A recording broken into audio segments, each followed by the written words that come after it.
Hello everyone, welcome back to a new video of discussing Decolonizing the Mind by Ngugi Thiong'o. ഇതിൻ്റെ first പാർട്ടിൽ നമ്മൾ introduction അതുപോലെ ആദ്യത്തെ 2 chapter discuss ചെയ്തു. അപ്പോൾ നമ്മൾ ബേസിക്കലി ഡിസ്കസ് ചെയ്തത് എങ്ങനെയാണ് യൂറോപ്യൻ ഐഡിയോളജി ഒരു ഫോൾസ് ആയിട്ടുള്ളൊരു ഐഡിയോളജി ഉണ്ടാക്കുന്നത്. യൂറോപ്പ് മാത്രമാണ് സുപ്പീരിയർ ആയിട്ടുള്ളത്, നേറ്റീവ് കോളനീസ് എല്ലാം ഇൻഫീരിയർ ആണെന്നുള്ളൊരു ഐഡിയോളജി, ഒരു ഫോൾസ് ഐഡിയോളജി ഉണ്ടാക്കുന്നത് എങ്ങനെയാണെന്ന് നമ്മൾ ഡിസ്കസ് ചെയ്തു. അതുപോലെ തന്നെ ഓദർ സ്ട്രെസ് ചെയ്യുന്നത് ഈ ഒരു യൂറോപ്യൻ ലാംഗ്വേജ് വിട്ടുകൊണ്ട് നേറ്റീവ് ലാംഗ്വേജ് ചൂസ് ചെയ്തുകൊണ്ട് അതിൽ വർക്ക്സ് എഴുതാൻ റൈറ്റേഴ്സ് തുടങ്ങണം എന്നുള്ളൊരു കാര്യം കൂടി അദ്ദേഹം സ്ട്രെസ് ചെയ്യുന്നതായിട്ട് നമ്മൾ കണ്ടു. So we move on to chapter 3, the language of African fiction. And here he reflects on the relationship between the writer and Kenyan society that is now defined by the post-colonial era. ഇതിൽ അദ്ദേഹം മെയിനായിട്ട് പറയുന്നത് അദ്ദേഹത്തിൻ്റെ first experience ആണ്. അദ്ദേഹം ഇതുവരെ ഇംഗ്ലീഷിലായിരുന്നു works എഴുതിക്കൊണ്ടിരുന്നത്. ഈ ഒരു വർക്കാണ് അദ്ദേഹം ഇംഗ്ലീഷിൽ അവസാനമായി എഴുതുന്നത്. അതിനുശേഷം അദ്ദേഹത്തിൻ്റെ നേറ്റീവ് ലാംഗ്വേജ് ആയിട്ടുള്ള ഗിക്കുയുലാണ് വർക്ക്സ് എഴുതുന്നത്. സോ ഗിക്കുയിൽ ആ ഒരു ലാംഗ്വേജിൽ എഴുതുന്ന ആദ്യത്തെ നോവൽ, അതിൻ്റെ English title devil on the cross എന്നാണ്. ആ ഒരു അതിൽ ആ നോവൽ എങ്ങനെയാണ് വന്നത് എന്നുള്ളൊരു എക്സ്പീരിയൻസ് അദ്ദേഹം പറയുന്നുണ്ട്. 1977 അദ്ദേഹം അറസ്റ്റിലാകുന്നുണ്ട്. അതിന് മുമ്പായിട്ട് അദ്ദേഹം ഒരു പ്രൊഫസറാണ്. അദ്ദേഹത്തിൻ്റെ സ്റ്റുഡൻസിനോട് ചിനുവ അച്ചബെയുടെ നോവൽസ്, അത് ആഫ്രിക്കൻ ഐഡൻറ്റിറ്റിയെ കുറിച്ച് സംസാരിക്കുന്ന, ഒരു റെപ്രസെൻറ്റേഷനെ കുറിച്ച് സംസാരിക്കുന്ന നോവൽസാണ്. അത് അനലൈസ് ചെയ്യാൻ കുട്ടികളോട് പറയുന്നുണ്ട്. അതുപോലെ തന്നെ ഫ്രാൻസ് ഫാനൻ്റെ the wretched of the earth, VI ലെനിൻ്റെ imperialism of the highest state of capital, ഈ വർക്ക്സും കുട്ടികളോട് വായിച്ച് അനലൈസ് ചെയ്യാൻ പറയുന്നുണ്ട്. കാരണം ഇതെല്ലാം റെസിസ്റ്റൻസ് ലിറ്ററേച്ചറിൻ്റെ ഭാഗമായിട്ട് വരുന്ന ഇമ്പീരിയലിസത്തെ ക്രിട്ടിക്ക് ചെയ്യുകയും ചാലഞ്ച് ചെയ്യുകയും ചെയ്യുന്ന വർക്ക്സാണ്. അപ്പോൾ ഇത് കുട്ടികളോട് വായിക്കാൻ പറയുന്നുണ്ട്. അങ്ങനെ അവരുടെ ഉള്ളിൽ ആ ഒരു റെസിസ്റ്റൻസ്, ഇമ്പീരിയലിസത്തിനെതിരെയായിട്ടുള്ള ഒരു റെസിസ്റ്റൻസ് ഉണ്ടാക്കിയെടുക്കാൻ അദ്ദേഹം ശ്രമിക്കുന്നുണ്ട്. പിന്നീട് അദ്ദേഹം ഒരു പ്ലേ കൂടി എഴുതുന്നുണ്ട് ഇമ്പീരിയലിസത്തിനെ ക്രിട്ടിക്ക് ചെയ്തുകൊണ്ട്. അതിൻ്റെ ഒരു ഭാഗമായി അദ്ദേഹം അറസ്റ്റിലാവുന്നുണ്ട്. അങ്ങനെ അദ്ദേഹത്തിൻ്റെ പ്രിസൺ സെല്ലിനെ വെർജീനിയ വുൾഫിൻ്റെ റൂം ഓഫ് വൺസ് ഓൺ എന്നുള്ളൊരു സ്റ്റേറ്റ്മെൻ്റ് ആയിട്ട് കമ്പയർ ചെയ്യുന്നുണ്ട്. Virginia Woolf room of one's own എന്നുള്ളൊരു വർക്കിൽ പറയുന്ന ഒരു വളരെ ഫേമസ് ആയിട്ടുള്ളൊരു സ്റ്റേറ്റ്മെൻ്റ് ആണ്, for a woman to write fiction she needs a room of her own and മണി.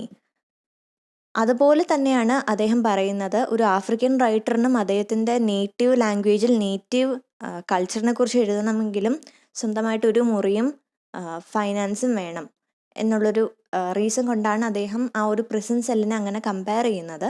പ്രിസണിലിരിക്കുന്ന സമയത്താണ് അദ്ദേഹം ഈ ഒരു കാര്യത്തെക്കുറിച്ചൊക്കെ, അദ്ദേഹം ഉണ്ടാക്കുന്ന എല്ലാ സ്റ്റേറ്റ്മെൻറ്റ്സിനെ കുറിച്ചും അദ്ദേഹം ചിന്തിക്കുന്നത്, അതിനെ ഡെവലപ്പ് ചെയ്യുന്നത്.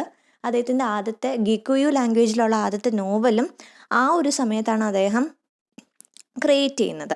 ഇവിടെ പറയുന്നത് അദ്ദേഹം ടോയ്ലറ്റ് പേപ്പേഴ്സിലാണ് അതിൻ്റെ ഫസ്റ്റ് ഡ്രാഫ്റ്റ് എഴുതിയതെന്നാണ്. So anyway, after imprisonment he publishes the book Devil on the Cross, and it addresses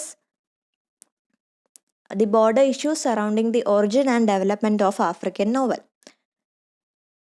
And then അദ്ദേഹം ഫേസ് ചെയ്യുന്ന കുറച്ച് ഡിഫിക്കൽട്ടീസ് കൂടി പറയുന്നുണ്ട്. അദ്ദേഹം ഇതുവരെ ഇംഗ്ലീഷ് ലാംഗ്വേജിലാണ് എഴുതിയിരുന്നതെന്ന് ഞാൻ പറഞ്ഞു. അദ്ദേഹം വളർന്നത് തന്നെ കൊളോണിയൽ സമയത്താണ്. അതായത് അവിടുത്തെ natives European culture, European history, അതുപോലെ യൂറോപ്യൻ ലാംഗ്വേജ്, ഇത് മാത്രമാണ് പഠിച്ചിരുന്നത്. സ്വന്തമായിട്ട് നേറ്റീവ് ലാംഗ്വേജിനെ കുറിച്ച് അവർക്ക് ഒരു രീതിയിലുള്ള ഒരു എഡ്യൂക്കേഷനും കൊടുത്തിരുന്നില്ല. അപ്പോൾ സ്വാഭാവികമായിട്ടും അവിടുത്തെ വളർന്നു വരുന്ന നേറ്റീവ്സിന് അവരുടെ സ്വന്തമായിട്ടുള്ളൊരു ഭാഷയെക്കുറിച്ചും കൾച്ചറിനെ കുറിച്ചും യാതൊരു ബോധവും ഇല്ലായിരുന്നു. അതുതന്നെയാണ് ഓദറിനും ആ ഒരു ഡിഫിക്കൽട്ടി ആയിട്ട് വരുന്നത്. കാരണം അദ്ദേഹം ഗിക്കുയു ലാംഗ്വേജിൽ വർക്ക് എഴുതുന്നുണ്ട്, പക്ഷേ മദർ ടങ് ആണെങ്കിൽ പോലും അദ്ദേഹത്തിന് കറക്റ്റായിട്ടുള്ള വാക്കുകൾ കിട്ടുന്നില്ല, എഴുതാനും സംസാരിക്കാനും ഉള്ളൊരു ബുദ്ധിമുട്ട്. കാരണം അത്രയും വർഷത്തോളം അദ്ദേഹം ആ ഒരു ലാംഗ്വേജ് പ്രാക്ടീസ് ചെയ്യാത്തത് കൊണ്ട് മദർ ടങ് ആണെങ്കിൽ പോലും അദ്ദേഹത്തിന് ആ ഒരു ബുദ്ധിമുട്ട് നേരിട്ടു. രണ്ടാമത്തെ ബുദ്ധിമുട്ടെന്ന് പറയുന്നത് സ്റ്റൈൽ, ഏത് നറേറ്റീവ് സ്റ്റൈൽ എടുക്കണമെന്നായിരുന്നു. കാരണം വെർജീനിയ വുൾഫിൻ്റെ ഫ്രാഗ്മെൻറ്റഡ് സ്റ്റൈൽ അതൊക്കെ വളരെ കോംപ്ലക്സ് ആണ്. അത് നേറ്റീവ് ഓഡിയൻസിന് ഒരുപക്ഷെ മനസ്സിലാക്കാൻ പറ്റിയെന്ന് വരില്ല. അതുകൊണ്ട് തന്നെ അദ്ദേഹം വളരെ സിമ്പിളായിട്ടുള്ളൊരു നറേറ്റീവ് സ്റ്റൈലിൽ ഗിക്കുയു ലാംഗ്വേജിൽ ആ ഒരു ഡെവിൾ ഓൺ ദ ക്രോസ് എന്ന വർക്ക് എഴുതുന്നു. And it is N immediate success. So out of this experience, Ngugi decides that the African fiction writer, more than any translator, publisher or reader, bears the responsibility for finding new forms of African novel. നാലാമത്തെ chapter title എന്ന് പറയുന്നത് in the quest for relevance എന്നാണ്. ഇതിൽ നമ്മൾ കാണുന്നത് African ലിറ്ററേച്ചറിൽ നിന്നാണ് നമ്മൾ തുടങ്ങിയത്. അപ്പോൾ സ്വാഭാവികമായിട്ട് നമ്മൾ ലിറ്ററേച്ചർ എന്ന് പറയുമ്പോൾ നമ്മൾ പറയുന്ന 3 ജേണേഴ്സ് എന്ന് പറയുന്നത് തിയേറ്റർ അല്ലെങ്കിൽ ഡ്രാമ, ഫിക്ഷൻ, പോയട്രി. നമ്മൾ തിയേറ്ററിനെ കുറിച്ച് ഡിസ്കസ് ചെയ്തു, ഫിക്ഷനെ കുറിച്ച് ഡിസ്കസ് ചെയ്തു. സ്വാഭാവികമായിട്ടും പോയട്രിയിലേക്കാണ് വരേണ്ടത്. എന്നാൽ പോലും അദ്ദേഹം അത് 4ാമത്തെ ചാപ്റ്ററായിട്ട് വെക്കുന്നില്ല. ആഫ്രിക്കൻ പോയട്രിയെ കുറിച്ച് ഡിസ്കസ് ചെയ്യുന്നില്ല. പകരം അദ്ദേഹം ഇതുവരെ പറഞ്ഞ കാര്യങ്ങൾ സമ്മറൈസ് ചെയ്യാണ്.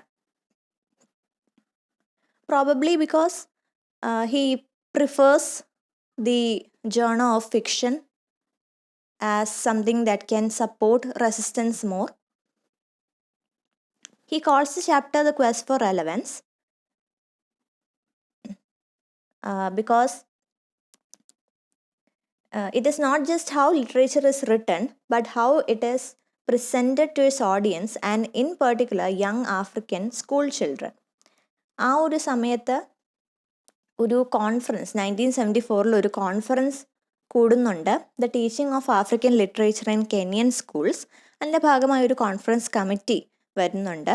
അവർ ഫോക്കസ് ചെയ്യുന്നത് എങ്ങനെയാണ് ആഫ്രിക്കൻ ലിറ്ററേച്ചർ നേറ്റീവ്സിൻ്റെ അടുത്തേക്ക് ആ ഒരു എഡ്യൂക്കേഷൻ കരിക്കുലത്തിൽ ഇൻക്ലൂഡ് ചെയ്യാൻ പറ്റുമെന്നുള്ളൊരു കാര്യം ഡിസ്കസ് ചെയ്യാൻ വേണ്ടിയാണ് ഈ ഒരു കമ്മിറ്റി കൂടുന്നത്.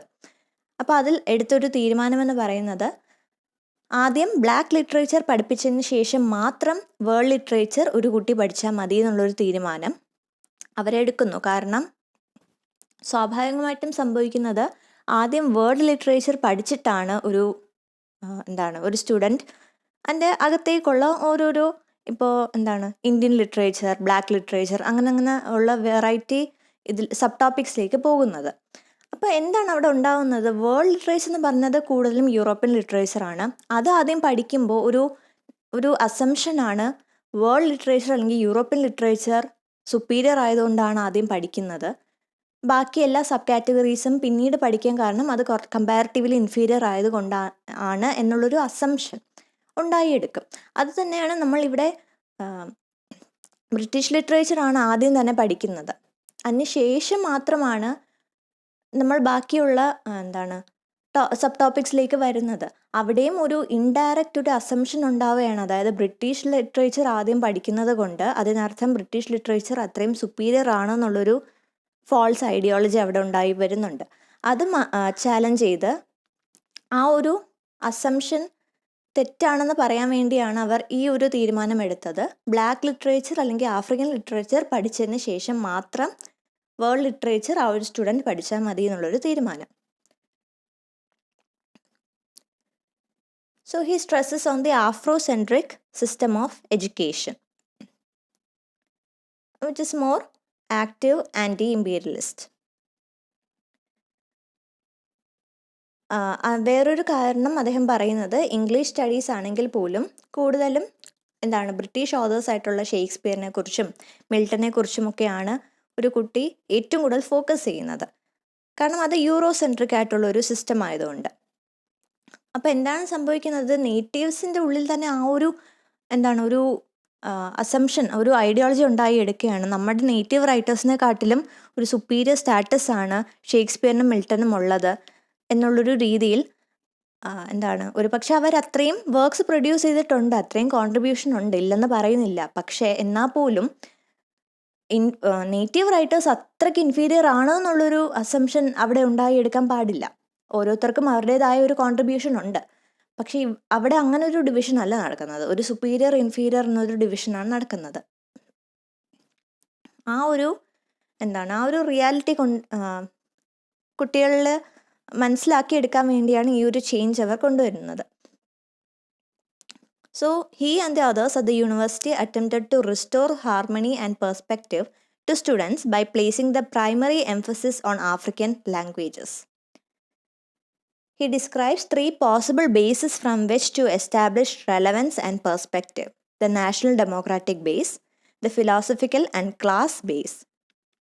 Eventually, he hopes that the promotion of African language will lead to national, democratic and human liberation through struggle.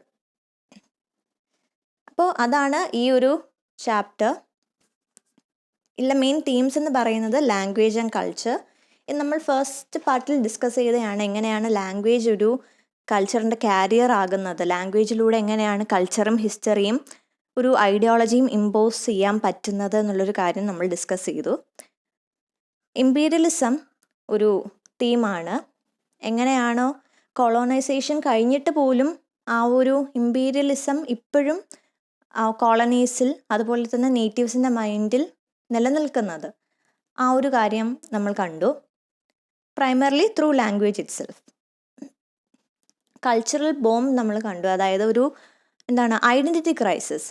നേറ്റീവ്സിനെ സംബന്ധിച്ച് അവർക്ക് നേറ്റീവ് ആയിട്ടുള്ള ഒരു കാര്യവും അവർക്ക് എഡ്യൂക്കേഷനിലൂടെ കിട്ടുന്നില്ല. അതുകൊണ്ട് തന്നെ അവർക്ക് നേറ്റീവ് ഐഡൻറ്റിറ്റി ഇല്ല. പക്ഷെ അതേസമയം അവരിൽ ഇമ്പോസ് ചെയ്യുന്ന ഇത്രയും യൂറോപ്യൻ കൾച്ചറും ഹിസ്റ്ററിയും ലാംഗ്വേജ് എല്ലാം അവർ പഠിക്കുന്നു. പക്ഷെ അവരെ ഒരിക്കലും ഒത്തൻറ്റിക് യൂറോപ്യൻസ് ആയിട്ട് ആരും അംഗീകരിക്കത്തില്ല. അപ്പോൾ അവർ ശരിക്കും ഒരു ഐഡൻറ്റിറ്റി ഇല്ലാത്ത രീതിയിൽ ഒരു രണ്ട് ലോകത്തിൻ്റെ നടുക്ക് നിൽക്കുന്ന കുറച്ച് ആൾക്കാരാണ് നേറ്റീവ്സ്, ജനറലി സ്പീക്കിംഗ്. സോ അതൊരു രീതി കൾച്ചറൽ ബോംബാണെന്ന് നമുക്ക് പറയാൻ പറ്റും, അല്ലെങ്കിൽ ഒരു കൊളോണിയൽ ഏലിനേഷൻ ആണെന്ന് നമുക്ക് പറയാൻ പറ്റും. So there is an alienation from oneself, identity and heritage, and also a linguistic oppression. And these are the weapons using which the imperialism continues to maintain its influence in a colony or a former colony. He also talks about the working class and peasants. കാരണം ന്യൂഗിയെ സംബന്ധിച്ചിടത്തോളം പെസൻസും working ക്ലാസ്സും ആണ് കുറച്ചെങ്കിലും ഒരു native കൾച്ചറിൻ്റെ അടുത്ത് നിൽക്കുന്നതെന്നാണ് അദ്ദേഹം വിശ്വസിക്കുന്നത്. And he insists that while indigenous African languages have been attacked by imperialism, they have survived largely because they are kept alive by the workers and peasantry. And he maintains that change will only happen when the proletariat is empowered by their own language and culture. African ഓതേഴ്സിനെ കുറിച്ച് അദ്ദേഹം പറയുന്നുണ്ട്, അത് first പാർട്ടിലാണ്. He calls them the surgeons of the community because they share the passion of truth. റൈറ്റേഴ്സിലൂടെ, പ്രത്യേകിച്ച് ഫിക്ഷനിലൂടെ മാത്രമേ ഈ ഒരു ഇമ്പീരിയൽ റെസിസ്റ്റൻസ് ലിറ്ററേച്ചറും അതുപോലെ തന്നെ ആൻറ്റി ഇമ്പീരിയലിസവും പോപ്പുലറൈസ് ആകാൻ പറ്റുമെന്ന് അദ്ദേഹം പറയുന്നുണ്ട്. അതിൻ്റെ ഭാഗമായിട്ടാണ് അദ്ദേഹം സ്റ്റുഡൻസിനോട് ചിന്നുവ അച്ചബെയുടെ അതുപോലെ ഫ്രാൻസ് ഫാനൻ്റെ വർക്ക്സ് എല്ലാം വായിക്കാൻ പറയുന്നത്. മാത്രമല്ല മാർക്സിസ്റ്റ് ഐഡിയോളജിയിലും വിശ്വസിച്ചിരുന്ന ഒരു ആളായിരുന്നു author. And finally autobiographical elements ആണ്. ഇത് ഇൻട്രൊഡക്ഷൻ നമ്മൾ പറഞ്ഞതാണ്. ഈ ഒരു വർക്ക് തന്നെ ഓട്ടോബയോഗ്രഫിക്കൽ ആണെന്ന് നമുക്ക് പറയാൻ സാധിക്കും. കാരണം അദ്ദേഹത്തിൻ്റെ തന്നെ എക്സ്പീരിയൻസസ് ആണ് ഇതിൽ പറയുന്നത്. പല എക്സ്പീരിയൻസും നമ്മൾ കണ്ടു. ആ ഒരു അറസ്റ്റിനെ സംബന്ധിച്ചുള്ള എക്സ്പീരിയൻസ് നമ്മൾ ഡിസ്കസ് ചെയ്തു. ഫസ്റ്റ് ഗിക്കുയു ലാംഗ്വേജിൽ ഫസ്റ്റ് നോവൽ എഴുതുന്ന ഒരു എക്സ്പീരിയൻസ് അദ്ദേഹം പറഞ്ഞു. അദ്ദേഹത്തിൻ്റെ സ്റ്റുഡൻസിനോട് എങ്ങനെയാണ് അദ്ദേഹം റിയാക്ട് ചെയ്യുന്നത് അല്ലെങ്കിൽ ഇൻട്രാക്ട് ചെയ്യുന്നതെന്ന് നമ്മൾ ഡിസ്കസ് ചെയ്തു. സോ ഇതെല്ലാം അദ്ദേഹത്തിൻ്റെ എക്സ്പീരിയൻസിൽ നിന്ന് തന്നെ അദ്ദേഹം പറയുന്ന കഥകളാണ്. അതുകൊണ്ട് തന്നെയാണ് അത് ഓട്ടോബയോഗ്രഫിക്കൽ ആണെന്ന് നമുക്ക് പറയാൻ സാധിക്കുന്നത്. Ngugi is a voice emanating from the heart of Africa, and more than a voice, a person suffering the price of exile for exercising freedom of people in the West and elsewhere taken for granted. So that is the end of the essay. I hope it was clear. If you have any other opinions, you can share it in the comment section, and I'll see you in the next video. Thank you.